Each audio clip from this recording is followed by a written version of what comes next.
exalted, God be exalted in everything.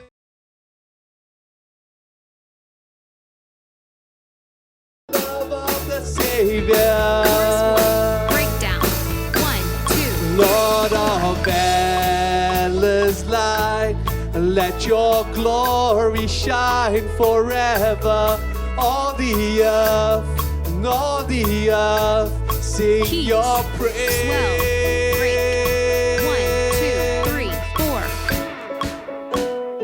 Verse 3, 3, 4. From the mountain high to the valleys low, all creation. We live for your glory, live for your glory.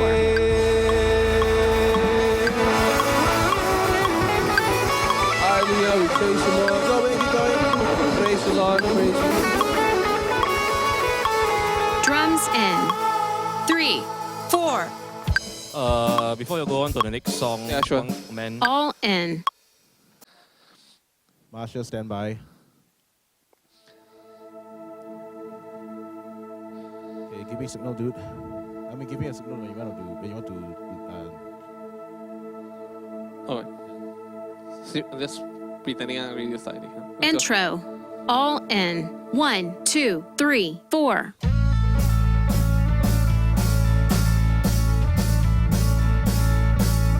Verse 1, 3, 4. From the highest throne to the earth below. As I walk from earth Hold. into Instrumental. 2, 3, 4. eternity.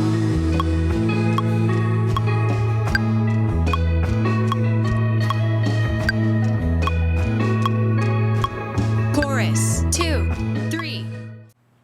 Hey guys, welcome back to the channel, and today I'm going to talk about M.A.R.C.I.A. M.A.R.C.I.A is my MD assistant. I'm just kidding, it's not a person, it's actually Ableton Live, specifically Ableton Live Lite, the free version of Ableton that only has 8 tracks. I highly recommend the series of videos that's out from Churchfront, and I can link a few of their videos in the description below. A great shout out to them. Without Churchfront and without Jake Gosling, I wouldn't have been able to figure out how to implement Ableton into my live setup. I'm going to put up a graphic right about now so that you can follow along as to how I am setting this up with on the stage side of things that will route to the rest of the front of house and to the in-ear monitoring system. In other words, there are 3 components to this process. You have to figure out where to implement your stage laptop, and then you need to figure out a way how to send audio information from the laptop to the front of house and then to the in-ear monitoring system. To route audio from the laptop to the front of house and in-ear monitoring system, I use the headphone output from the laptop, and I connect it using one kind of cable. It's called the TRS to R.C.A., and I used the TS converters to convert a TRS signal to a dual TS signal. What this essentially does is splits the left and right of your stereo signal. The output from your laptop is actually a stereo signal, left and right channel. What the cable does and what the converter does is to split those left and right channels so that the left and right become discrete outputs. I then designate the left output for all the front of house stuff, and then I designate the right output for all the in-ear monitoring stuff. Obviously, because this video is about Helix users using Ableton, I'm going to talk about Helix a bit. So if you don't have a Helix and you don't want to use it, go ahead and skip those parts of the video, and I'll probably add a timestamp so you can jump straight to setting this up.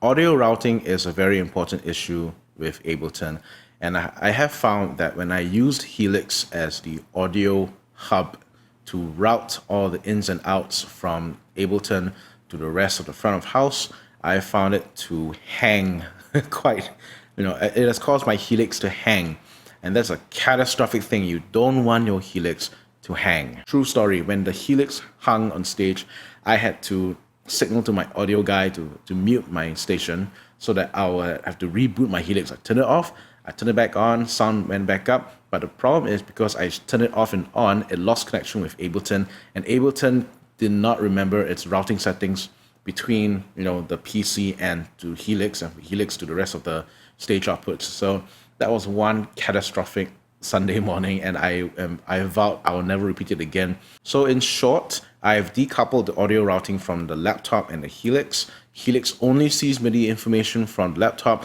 Laptop is sending out signal from from a TRS to dual R.C.A. output, and I designate output 1 as the for cues, clicks, and everything that will send to the in-ear monitoring system, and output 2 I use that to designate as a submix for everything else, instruments, pads, what have you. Let's talk about hardware. Obviously, you'll need a laptop to run Ableton on the stage, and it should be a relatively medium to high-spec laptop. You'll need something like maybe 8 gigs of RAM to properly handle Ableton's processing.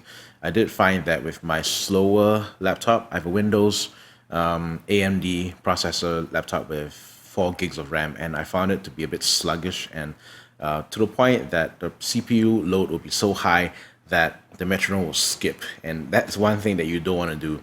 But on my MacBook Pro, which is pretty old, but it's got 16 gigs of RAM, and it's got, I believe it's an i5 processor, it will absolutely fine.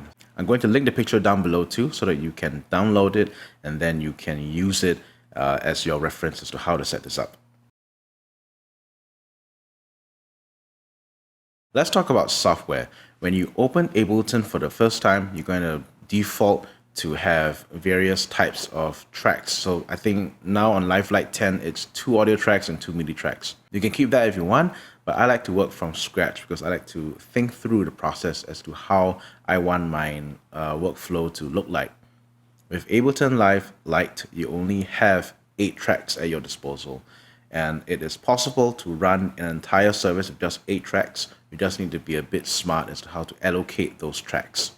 The first thing that you want to do is probably save the opened default project as a template. Now you're going to change things in this template, and then once you save this template, it's going to be used for copy and paste functions for your songs and then for your Sunday set list. Let's start to build your template. On the first audio track, you're going to rename it with Control R and rename it as metronome. Now this is going to be the track that will contain an audio clip with 0 volume in it, like a silenced audio clip. What this does is that if you set this with the warp functions, turn the warp on, and change the segment BPM in the clip, what this does is that Ableton will now listen to this clip as the master BPM. This audio clip is going to be how you're going to change tempo between songs as you go along the set list. The second audio track you're going to rename as cues, and what this is going to be your guide track. You're going to assemble the various instructions and cues from a library. I suggest downloading the free one from multitracks.com. You could record your own if you have a microphone, and I've even used my iPhone as the microphone to record various cues. The ones that you download are those that have been tuned to a higher pitch and a higher, they've been EQ'd to be audible in a loud band situation. So you might want to use those free tracks to build your cue track. Now, because Ableton works like a digital audio workstation, it's helpful to think of it like you are building a track in a recording studio. So imagine the timeline from left to right. That's going to be how you will visualize your song. So your whole song, from left to right, you're going to build your cues by putting them along the timeline and map out your song sonically. Now, in building cue tracks, I like to give a little bit of space for the musicians to visualize in their mind what's the next step. So I'll normally have a section followed by a dynamic, and then I'll count off normally 4 counts or 2 counts depending on your band, how the counts will feel. So for example, I will go verse, breakdown, 1, 2, 3, 4. Or if the band can make do with less of a count in, I can do verse, breakdown, 3, 4, or something like that, Or if they know the dynamic of that particular section, you can cut out that dynamic completely and just go verse, 2, 3, 4. As a side note, because I'm building the guide track and it's forcing me to listen to the song 2 or 3 times to get my cues correct, it has allowed me to internalize the song a lot faster, to the point that when I go to practice and when I serve on the Sunday morning, I've memorized a roadmap of the song. Side benefit for the music directors who are using Ableton, you will be the master of the song. Your 2 MIDI clips, I would change them to serve 2 functions. The first MIDI clip, I would change it to what I call a loop track.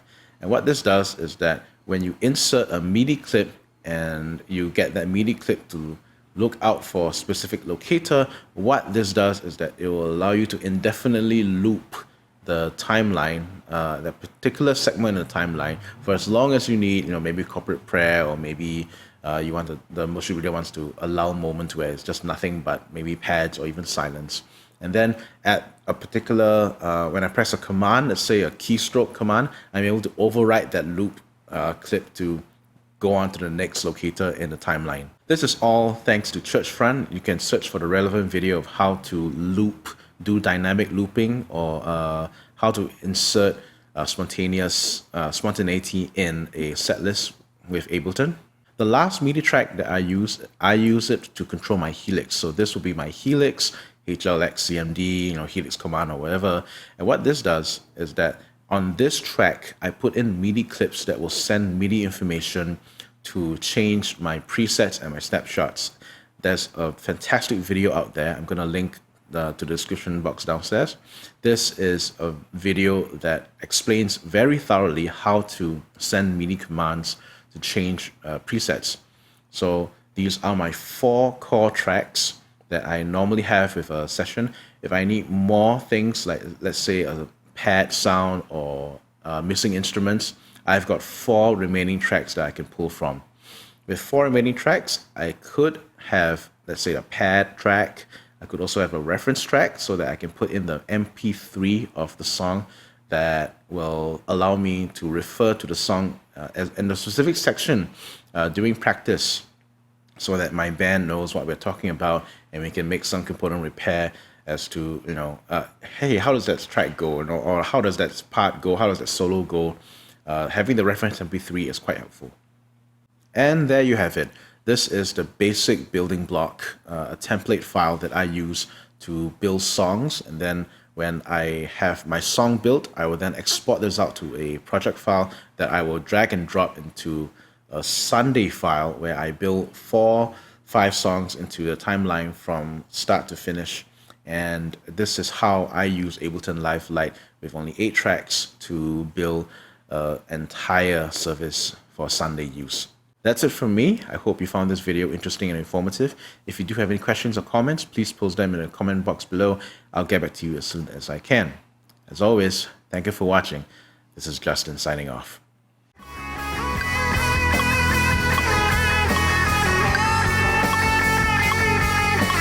Instrumental 2, 3, 4.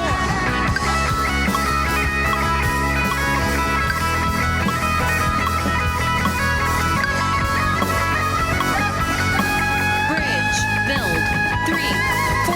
Heal my heart and make it clean. Open up my eyes to the things unseen. Show me how to love like you have loved me. Bridge, 2, 3, 4. Break my heart for what